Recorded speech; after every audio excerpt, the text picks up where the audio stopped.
वो नाम क्यों है और उस नाम का मतलब क्या है। जाके पुरानी बातों को अगर हम याद करें, सिर्फ चैप्टर तक या टॉपिक तक पढ़ना, कॉन्सेप्ट और टॉपिक बहुत ही स्ट्रांग हो जाए।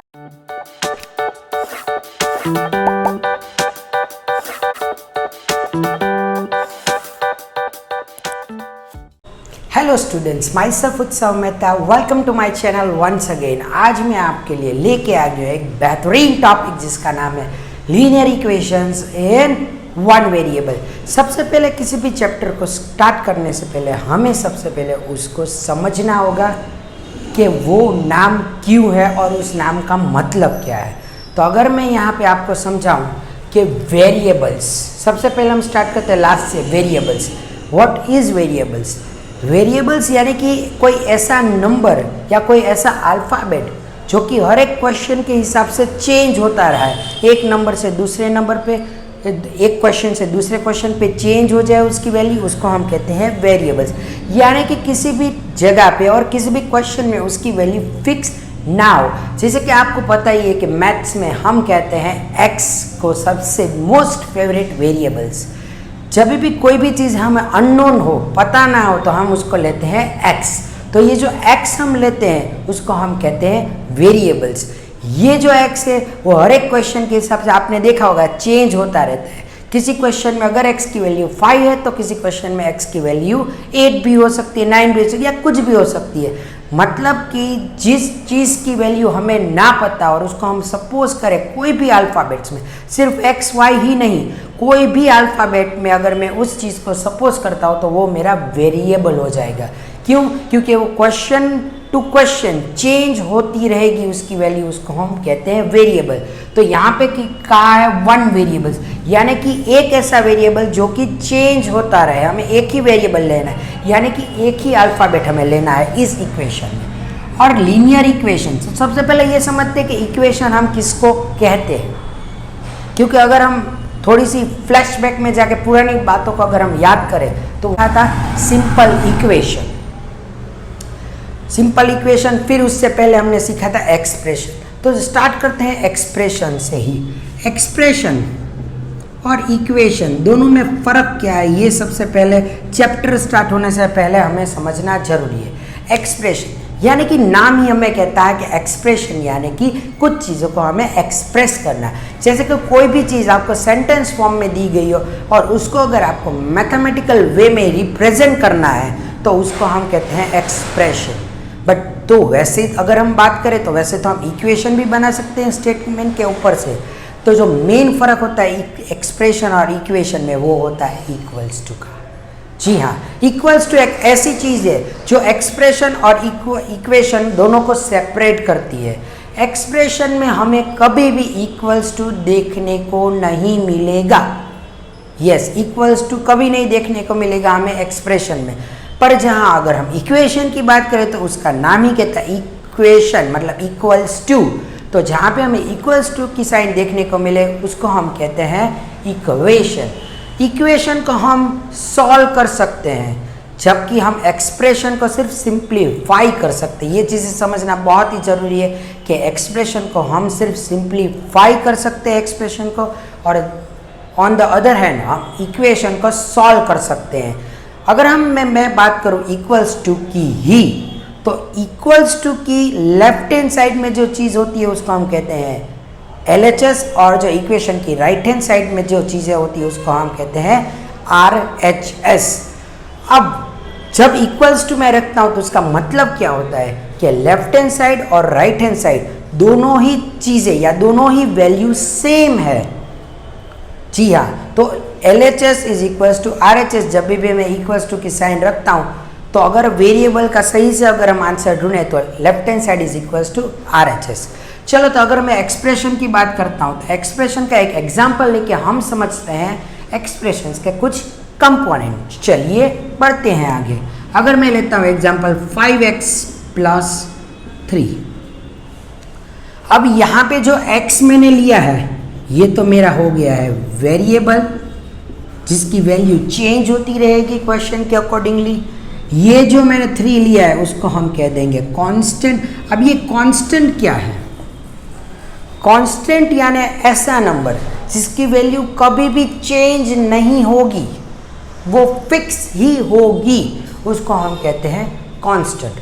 और जो कांस्टेंट नंबर या जो आप कह सकते हैं कि नंबर जो कि वेरिएबल के आगे है उसको हम कहते हैं कोएफिशिएंट, उसको हम कहते हैं कोएफिशिएंट। यानी कि अब आपको समझ में आ गया। और ये जो प्लस माइनस मल्टीप्लिकेशन या किसी भी साइन को रखते हैं इसको हम कहते हैं मैथमेटिकल ऑपरेशंस।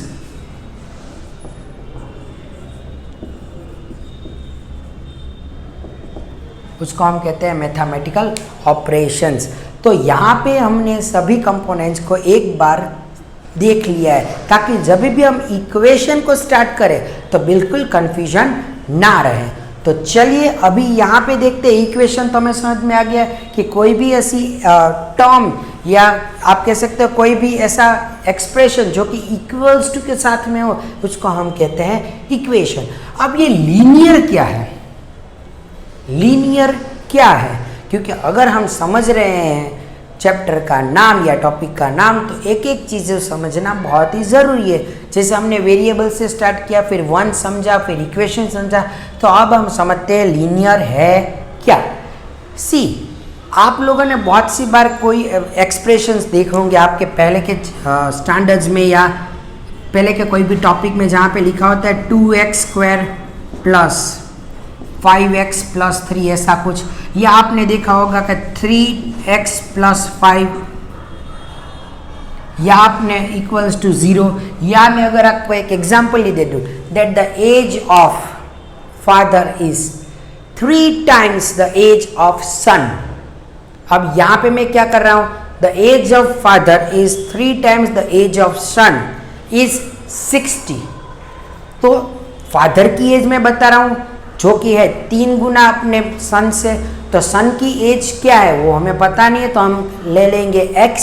तो अगर सन की एज अगर x है तो फादर की x हो जाएगी 3x, और जो फादर की एज होगी, father age is 3 times the age of son, और उसका जो सम है वो 60 अगर मैं बोल दूँ तो ये मेरी इक्वेशन बनेगी that is 3x plus x equals to 60। आपने ऐसा भी चीज़ें देखा होगा। यानी कि कहने का मतलब ये है कि लीनियर इक्वेशन क्या है, क्योंकि क्या मैं इसको लीनियर कह सकता हूँ, क्या मैं इसको लीनियर कह सकता हूँ। तो सबसे पहले तो इस चैप्टर को स्टार्ट करने से पहले या लीनियर इक्वेशन को समझने से पहले हम थोड़े माइंड में चीज़ों को क्लियर कर लेंगे कि लीनियर इक्वेशन क्या है। फिर उसके साथ आपने देखा होगा हायर स्टैंडर्ड्स में अगर आपके कोई फ्रेंड्स पढ़ रहे हो या आपका कोई ब्रदर और सिस्टर पढ़ रहा तो वहाँ पे आपने देखा होगा क्वाड्रेटिक इक्वेशन, फिर क्यूबिक इक्वेशन।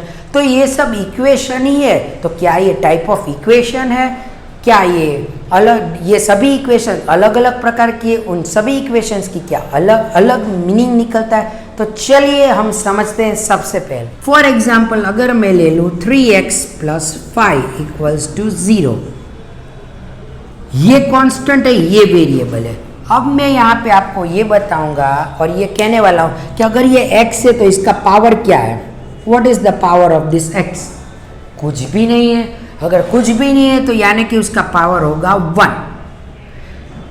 तो यहां से कहने का मतलब ये है इफ द हाईएस्ट वैल्यू और you can say the highest power of a variable is 1 then it is called linear, it is called linear. अगर किसी भी इक्वेशन में जो वेरिएबल है उसकी हाईएस्ट पावर अगर 1 है या कुछ भी ना दिया गया उस वेरिएबल के ऊपर, यानी कि उसकी पावर 1 है, और अगर उसकी पावर 1 है तो उसको हम कहते हैं लीनियर इक्वेशन, क्योंकि यहाँ पे इक्वल्स टू की साइन भी है। और अगर मैं लीनियर इक्वेशन की ही अगर मैं आपसे बात कर दूँ तो उसका जनरल फॉर्म या जनरल स्ट्रक्चर लिखते हैं हम लीनियर इक्वेशन का, कि लीनियर इक्वेशन का जनरल स्ट्रक्चर है ax plus b equals to 0, यानी कि a and b both are constant, यानी कि नंबर है, x तो हमारा वेरिएबल है ही। यानी कि कहने का मतलब क्या है कि यहाँ पे जो x है, ये जो वेरिएबल है उसकी हाईएस्ट पावर क्या है, कुछ नहीं है तो 1 है। तो मतलब कहने का मतलब ये है that if the highest power of the variable is 1, then it is called linear equation. वैसे ही अगर मैं बात करूं कि अगर एक मैं स्ट्रक्चर लिखता हूं आपके लिए, that is a x square plus B x plus c equals to 0. अब देखो यहाँ पे ए बी और सी, यहाँ पे ए बी और सी, ए बी एंड सी, ये तीनों के तीनों क्या है, मेरे कांस्टेंट नंबर्स है. क्या है? Constant number. तो ये x और ये x दोनों ही मेरे वेरिएबल है. अगर ये दोनों ही मेरे वेरिएबल है तो इस वेरिएबल की पावर क्या होगी? कुछ नहीं है. तो मैंने अभी आपको समझा कि उसकी पावर 1 होगी. और अगर इस वेरिएबल की पावर 2 है, यानी कि अगर देखा जाए तो दोनों ही वेरिएबल में जो हाईएस्ट पावर है वो किसकी है? इस वाले वेरिएबल की. और वो क्या है? 2.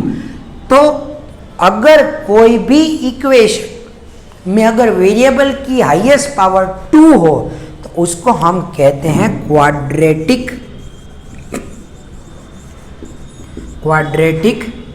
इक्वेशन. और उसी तरीके से अगर मैं आपको बोलूं कि एक और मेरे पास जनरल स्टेटमेंट है, A X cube plus B X square plus C X plus D is equals to 0. तो यहाँ पे ए बी सी और डी ये चारों के चारों ही मेरे कांस्टेंट है. और ये जो x है इसकी पावर 1 है, ये x है उसकी पावर 2 है, और ये x है उसकी पावर 3 है. तो किसी भी इक्वेशन में वेरिएबल की अगर हाईएस्ट पावर 3 हो तो उसको हम कहते हैं cubic equation.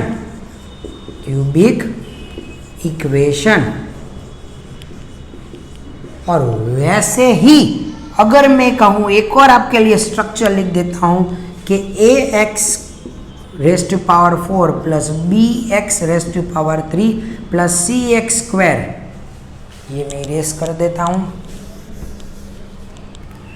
Plus D X plus E equals to 0. यानी कि A B C D E ये जो पांचों के पांचों है वो मेरे कांस्टेंट है.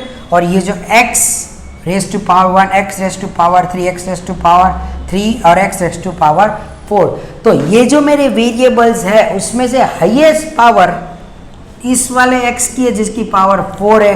यानी कि if in an equation if the highest power of a variable is 4, then this type of equation is known as a biquadratic.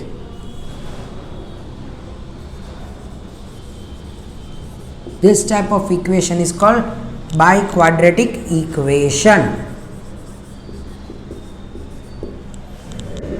तो अब आपको मैंने समझा दिया है कि ये जो जितनी भी इक्वेशंस है आप लोग आगे पढ़ने वाले हो या पढ़ चुके हो, मुझे समझाना तो लीनियर इक्वेशन था, पर अगर मैं आपको अच्छी तरीके से सभी इक्वेशंस के बारे में समझाऊं तो आप क्लियरली आइडेंटिफाई कर पाओगे कि कौन सी लीनियर इक्वेशन है और कौन सी नहीं है. तो यहाँ से एक बार हम लोग रिकॉल कर इक्वेशंस को. If the highest power of a variable in an equation is 1, then it is called linear equation. If the highest power of a variable in an equation is 2, it is called quadratic equation. Same way, if the highest power of a variable in an equation is 3, then it is called cubic equation. और वैसे ही अगर highest power of a variable in an equation is 4, it is called biquadratic equation. तो I hope कि अब आपको समझ में आ गया है लीनियर इक्वेशन और दूसरी बहुत सारी इक्वेशन में, क्योंकि हमेशा सिर्फ चैप्टर तक या टॉपिक तक पढ़ना ठीक तो है, पर अगर उससे कुछ ज़्यादा अगर आपने पढ़ लिया है तो वो आपके लिए बेनिफिट होगा. तो रखते हैं इस वीडियो को यहाँ तक ही, और अगले वीडियो में मैं आपको समझाने वाला हूँ या सॉल्व करवाने वाला हूँ इसी टॉपिक के ऊपर बहुत सारे एग्जाम्पल्स, ताकि आपका कॉन्सेप्ट और टॉपिक बहुत स्ट्रांग हो जाए. Thank you and have a nice day.